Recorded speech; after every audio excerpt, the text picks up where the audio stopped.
my God talaga. Sabi ko, muntik ko nang tamaan yung pader. Yan o. Kasi ginanon ko yung Insert manubela. ka. Sabi ko, ano ba to?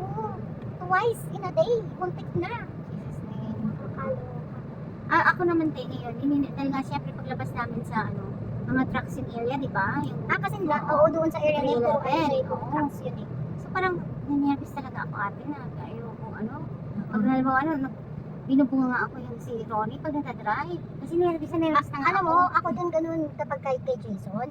Sabi ko, ay, pag nagmamadali lalo, sabi ko, wala naman tayong kailangan. Yeah. Alam mo yun, makarating ng urgent. Pwede bang Sabi ko nga sa kanya, tapos diba minsan decide ko na ang drama ko kay Ronnie.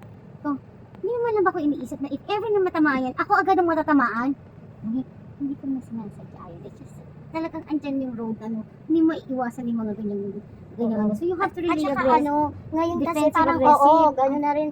Alam mo, parang, okay, kung gaganyanin ako, edi ganyan na rin ako magmamaneho. Nakakalo. Sabi nga ni EJ sa akin, mami, hindi ka po pwedeng or else ibubuli ka ng mga Ay, Diyos drivers. me, sabi ko sa'yo, ngayon ko naranasan talaga. Hindi na ako nagdadrive. Kaya sabi ko, ayoko na talaga magmaneho dito sa Dubai ko.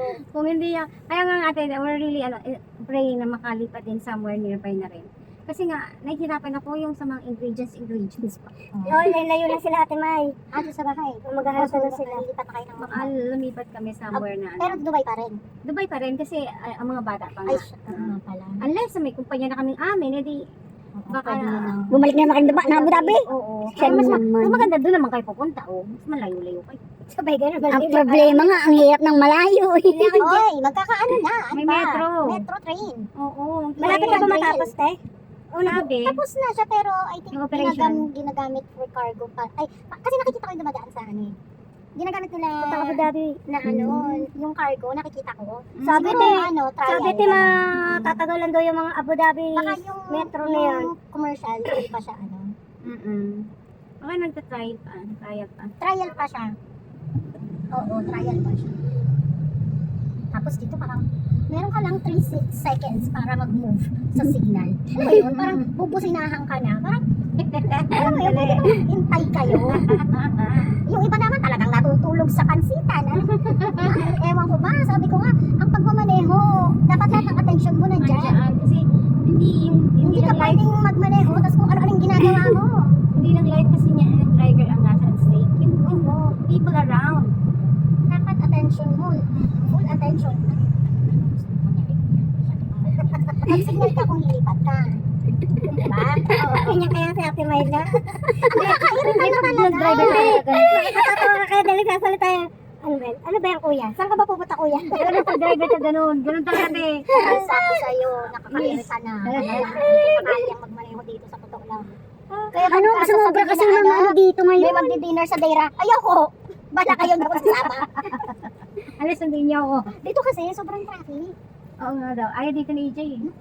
Pag may oras may nag-i-invite, Oo. sabi ko, either makikisakay ako kay Nachona. Sabi ko, sasabay na lang ako sa inyo, ma. Iiwan ko yung sasakyan ko doon. Ayoko na mag-drive. Ayoko magpunta doon. Kaya pa. Si EJ din ayaw. Kaya sabi sa'yo, umano na tayo kasi mamayang gabi. Red na yan. Traffic na tong area na to. Doon na lang tayo sa may Traffic na tayo eh. May parking naman sila sa baba. Kasi naantok na ako. Sabi ko kailangan na tayong Park. Pero kailangan na tayong Maaga ka lumabas. bang natulog?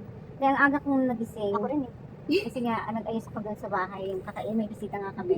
Iniwanan ko sila lang kakainin nila. Even though Ron doesn't want it. Tapos late na kami natulog kagabi. Kasi mayroon kaming game night sa church. Kaya si Erica nasa bahay kahapon. Umuwi na sila ngayon. Nasa Abu Dhabi na ngayon yung mga bata. Yung anak ni ano. Oo, si Erica. Ang babotang hindi ko na Ang tangkad. So, Si Baka yun, si Baka. Si Erica, Baka. Sino ba tumatawag ng Baka nun? Si Sherlyn yata nun eh, Kasi Baka. nga, si EJ ang nagpangalan dyan sa tatlong, kay Ate Erica niya, si Ate Eka, tapos Baka, tapos si, Hindi ko matandaan kung sino si nag-ano yan. Babot naman, si Baka. Ezekiel. Tapos si Faith, Patot. Ayaw naman ni Faith na tinatawag siyang ganun. So no one can call her like that. Pero ang nag-name niya nga, itong si EJ.